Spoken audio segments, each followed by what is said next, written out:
Қайырлы күн достар, каналыма қош келдіңіздер. Бүгін маргарита пиццасын дайындаймыз. Мен сіздерге мінсіз жұп-жұқа қамырдың рецептісін ұсынамын. Видеоны соңына дейін қарамас бұрын каналға тіркелуді ұмытпаңыз. Бізге қажетті ингредиенттер: бұл 180 грамм жылы су, жарты шай қасық тұз, 5 грамм ашытқы, 10-15 грамм зәйтүн майы және 360 грамм илеуіштен өткізілген ұн қажет. Барлығын араластырып, қамыр илейміз.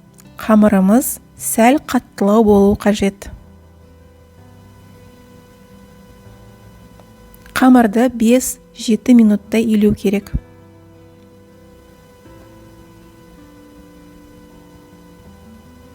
Кішкене зәйтүн майын құйып, яғни бетіне жағып шығамыз.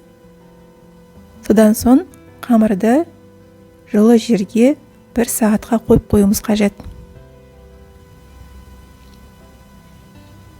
Мінекей 1 сағат өтті. Енді қамырымызды 2 бөлікке бөлеміз.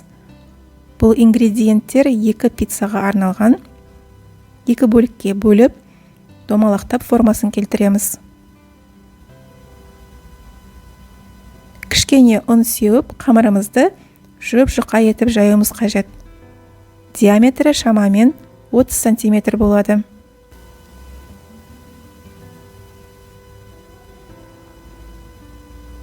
Мінекей қамырымызды жайып болдық. Енді соусын жағайық. Бұл соустың рецептісін сіздер менің каналымнан таба аласыздар.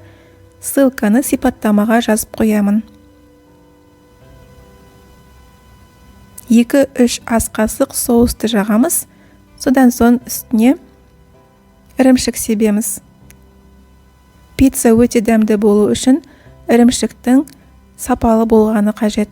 Мен үнемі моцарелла және де ламбер сырын қолданамын. Қызып тұрған 200 градус духовкада 7-8 минуттай пісіріп аламыз. Мінекей біздің пиццамыз дайын болды. Рецепт бойынша жасап көріңіздер. Өте дәмді болады, қамыры жұп-жұқа болады. Рецепт ұнаса лайк басып, комментарий жазып, каналға тіркелуді ұмытпаңыздар. Алдағы уақытта өте көп рецепттер болады. Сіздермен болған Мөлдір, сау болыңыздар.